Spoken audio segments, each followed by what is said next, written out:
这只乌鸦只是看了一眼男人点火，就学会了如何抽烟。他偷偷叼起一根火柴，快速的划过木门将它点燃，然后直接丢到了沙发的报纸上。一瞬间，豪宅就燃起了熊熊大火。眼看着守卫都去救火，乌鸦成功飞进了地下室。原来他这么做是为了救自己被关在这里的主人梦神。乌鸦一下一下的撞击玻璃，可突然这只神兽就这样死在了自己主人面前。即使是梦境世界的神，由于被困在这现实世界的法阵里，也对自己宠物的死无能为力。梦神非常不爽，因为困住他的只是一个三流巫师。10年前，巫师想要通过禁忌之术召唤死神，复活自己已经死去的儿子，可一个不小心召唤成了梦神。虽然没能复活自己的儿子，但他夺走了梦神的3件法宝。失去神力的他就这样被困在结界里整整10年。而巫师靠着梦神的法宝获得了无尽的财富，甚至还娶了一个比自己小50岁的老婆。但得知老婆怀孕后，巫师却因为曾经的丧子之痛，当场请来医生要把孩子打掉。女人接受不了，悄悄摸摸的离开了豪宅，但她带走的还有梦神的那3件法宝。巫师这下可气坏了，他找到梦神说可以将他释放去寻找自己的宝物，但条件是出来之后别杀自己全家。梦神听完后依旧一声不吭。巫师有些害怕，只好让手下们加强防护，绝对不能让他出来。多年后巫师去世，他的小儿子一直觉得愧对于梦神，希望能获得他的原谅，并保证不要伤害自己，答应的话就可以放他出去。可整整过了80年，梦神都没有回他的话，他无法相信这个当年杀害了他乌鸦的男人。小儿子决定最后给梦神一次机会，如果不同意，他将永远不会再来地下室。看见梦神一言不发，他只好坐上轮椅，无情的离开了这里。但他没注意到的是，轮椅的轮子不小心将结界划开了一道口子，梦神透过结界的缝隙进入了守卫的梦境。守卫看见自己来到了一片沙滩边度假，可眼前的美女摇身一变，变成了那个可怕的梦神。他赶紧开枪射击，但这正中了梦神的圈套，子弹击碎了面前的玻璃。这个梦境之神在被困了近1个世纪之后，终于重获自由，而这一次他将把自己失去的所有全都夺回来。梦神第一时间就找到巫师的小儿子，并处以极刑。他将陷入永恒的噩梦，但永远不会死去。而当梦神回到梦境世界时，却惊掉了下巴，这里竟然已经变成了一片废墟。原来在梦神失踪的100多年里，人们纷纷猜测他抛弃了梦境世界，所以大都选择了离开这里。宫殿里只剩下了他最忠诚的仆人。不过没关系，梦境世界本身就是梦神创造的，他只需要重新修复这里就可以了。可突然空中的碎片散落，梦神倒地不起，原来是因为他失去了自己的3件法宝，神力没法得到完全的发挥。但法宝已经在人间丢失100多年不知所踪。仆人提议让他去找命运神或者欲望神帮忙锁定法宝的位置，可梦神只是淡淡的说，他们如果想帮忙的话，早就会来地下室救自己了。看来现在唯一的办法就是求助于全能全知的宿命女神，而破碎不堪的梦境世界早就没有可以献祭给女神的贡品了。梦神只好来到梦境之海，尝试进入别人的梦境当中窃取宝物。仆人劝告他这样做非常危险，因为他没法确认别人做的是美梦还是噩梦。梦神可管不了这么多，他将细沙撒进海里，水里便出现了他清晰的倒影。可下一秒，梦神一下被拉入了海底，他集中精神才成功施展了神力。他在一个农民的梦里偷走了命运的十字路口，随后又在一个电影迷的梦里拿到了祈愿之神。最后他进入兽笼，抓住了象征生命、死亡和重生的大蛇。贡品收集完毕，宿命女神被他召唤了出来。女神满意的接过大蛇，蘸了点醋就一口生闷。可宿命女神并不是那么容易讨好的，梦神问的所有问题，女神都只模棱两可的回答了一半。第一件法宝沙袋在伦敦被人给卖了，而最后一个买主是一个魔法师，名字叫做康斯坦丁。第2件法宝头盔被一个神秘人拿去做了交易，他和恶魔换到了一块护身符，所以头盔落在了地狱中某个恶魔的手里。第3件法宝红宝石被一个母亲传给了他的儿子。梦神刚想问那个母亲现在在哪儿，女神却说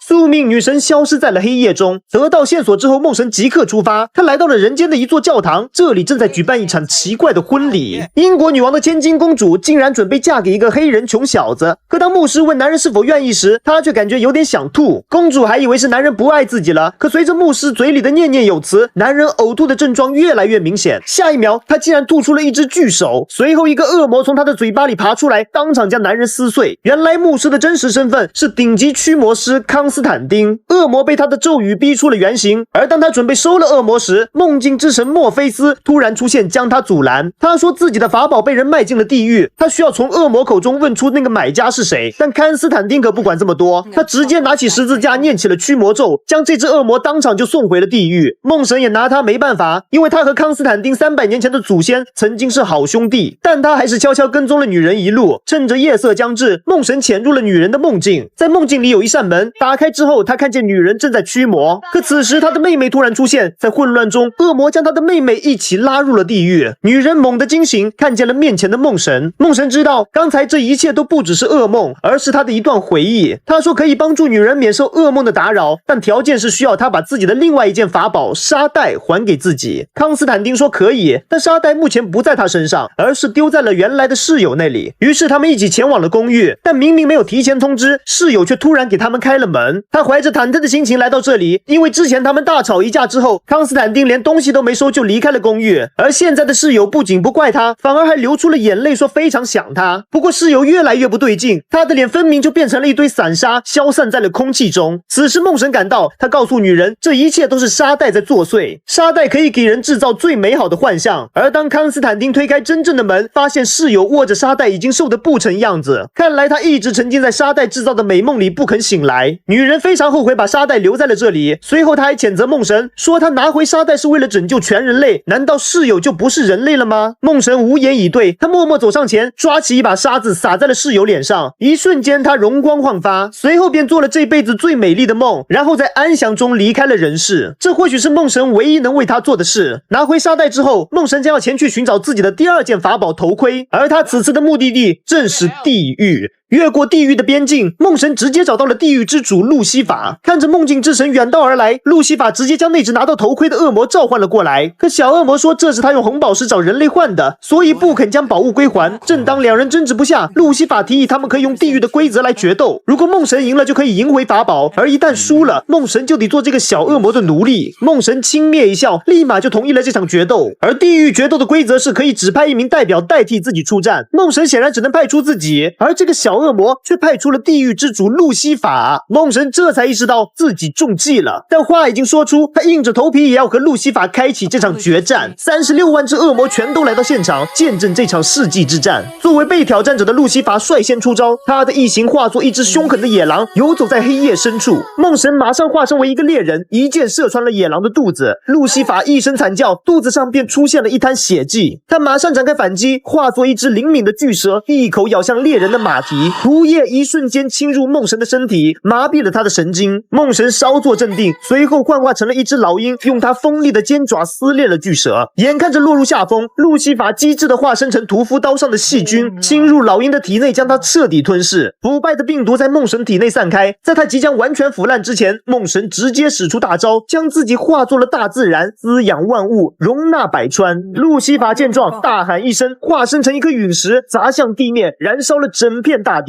已经7分熟的梦神躺在地上奄奄一息，他只好玩赖的说自己是宇宙，包容万物，接纳所有生命。可突然整个宇宙被黑暗吞噬，原来是路西法幻化做了暗物质，吞噬了宇宙的每一个角落。梦神一脸苍白，黑暗甚至已经吞噬了他的体温，他连说话的力气都已经没有了。乌鸦赶紧上来提醒他，他还可以化作梦境，梦是绝对不会死的，无论如何也得活下来吧。但梦神却没这么做，他用尽自己最后的力气说了一句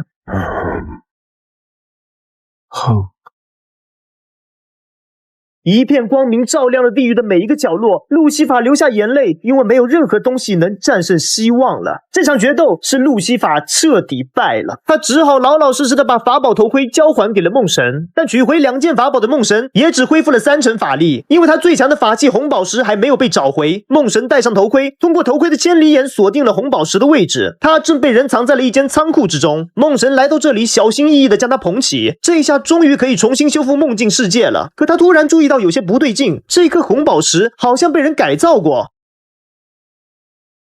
此时，一个神秘男人来到仓库，捡起了地上的红宝石，但红宝石却对他没有造成任何伤害。原来改造红宝石的男人正是约翰。所幸晕倒在地的梦神没被发现，约翰就这样离开了仓库。他要用这个神奇的法宝打造出一个专属于自己的世界，一个没有谎言的世界。由于他的母亲是一名世纪大骗，甚至连自己亲儿子的身世都隐瞒了80年，直到他80岁的今天才知道自己是巫师后代的身份。约翰决定用这个法宝破除人世间所有的谎言。他走到边上的餐厅，发动了红宝石的超能力，全世界所有人都不再说谎，脱口而出的都是自己的心里话。但这反而让世界大乱，因为谎言在某种程度上是这个世界的保护色，人们之间的关系变得恶劣，甚至许多大城市都发生了暴乱。约翰看着这一切，觉得这才是人类世界本来就应该的样子。突然雷光一闪，梦神来到了他的面前。梦神说，并不是所有的谎言都是恶意的，人和人之间本来就有一层膜，谎言可以帮他们保持最恰当的距离。随后他要收回自己的法宝红宝石，让约翰停止这种引领人类灭绝的行为。一瞬间，梦神就让约翰陷入了噩梦。他的母亲在背后狠狠地掐住了他的脖子。紧急时刻，约翰大声告诉自己这只是一个梦，红宝石便帮他破除了这层控制。约翰展开反击，在梦境世界发动能力，大肆破坏这里的一切。梦神被他逼出原形，最后一次警告他要交出红宝石。可没想到约翰却直接使用红宝石的力量，开始反向吸收梦神的能力。没错，红宝石里可是有梦神70%的法力。逐渐的，梦神的神力尽失，瘫倒在地上无法动弹，而吸收了全部梦神力量的红宝石竟然当场碎了，梦境世界完全消失。约翰成功杀死了梦神，可他仔细一看，自己正站在巨大梦神的手上。原来红宝石承受不了梦神100%的力量，便碎在了梦境世界，而梦境世界和梦神本身就是一体的。现在他已经恢复到了全部力量，梦神只需要动动手指就可以轻松的捏死这个凡人，但他还是选择让约翰睡着，并将他放回了人间。经历过这么多事情，梦神早已不是当年那个自负的君主，现在的他只想用自己的力量恢复人间的秩序和善意。